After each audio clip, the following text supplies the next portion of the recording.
రేపు మా మున్నుగాడి birthday. So మేము ఎలా డెకరేషన్ చేసాము, ఏమేమి చేసాము అని చూపిద్దాం అనుకుంటున్నాం. కానీ ఇప్పుడు 11:30 అవుతుంది. మేమైతే 1 డేలో అన్నీ చేసుకుంటున్నాం. సో మేము చాలా టైర్డ్గా ఫీల్ అవుతున్నాం. మాకు ఎంత కుదిరిందో అంతే చేసాము. మాకు ఫుల్ నిద్ర వస్తుందంటే మా మున్నుగాడు అస్సలు పడుకుంటలే ఈరోజు. అట్లా పడుకోబెట్టేసినాం. నా ఫేస్ చూసి అర్థమవుతుంది. ఇప్పుడే నిద్ర నుంచి లేచిన. డెకరేషన్ కంప్లీట్ చేసుకుని మళ్ళీ పడుకుందాం అనుకుంటున్నాం. రేపు ఒక్క రోజులు అన్నీ కుదరదు.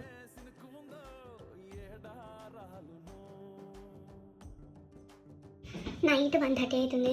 మాకైతే చాలా ఆకలి అవుతుంది. సో ఏం చేసుకొని అర్థమవుతుంది. ఆమ్లెట్ చేసుకుంటున్నాం. వేడిగా ఆమ్లెట్ రెడీ అయిపోతుంది. కొంచెం తినేసి ఎనర్జీ తెచ్చుకొని డెకరేషన్ చేద్దాం. ఓకే, చాలా కష్టపడి అన్నీ అరేంజ్ చేసుకున్నాము. ఇది మా ఫైనల్ డెకోర్. నచ్చితే ప్లీజ్ కమెంట్లో ఎస్ అని పెట్టండి. అండ్ మాకైతే ఫుల్ ఆన్ హ్యాపీ. 3:30 అవుతుంది. నెక్స్ట్ పార్ట్లో మీట్ అవుదాం.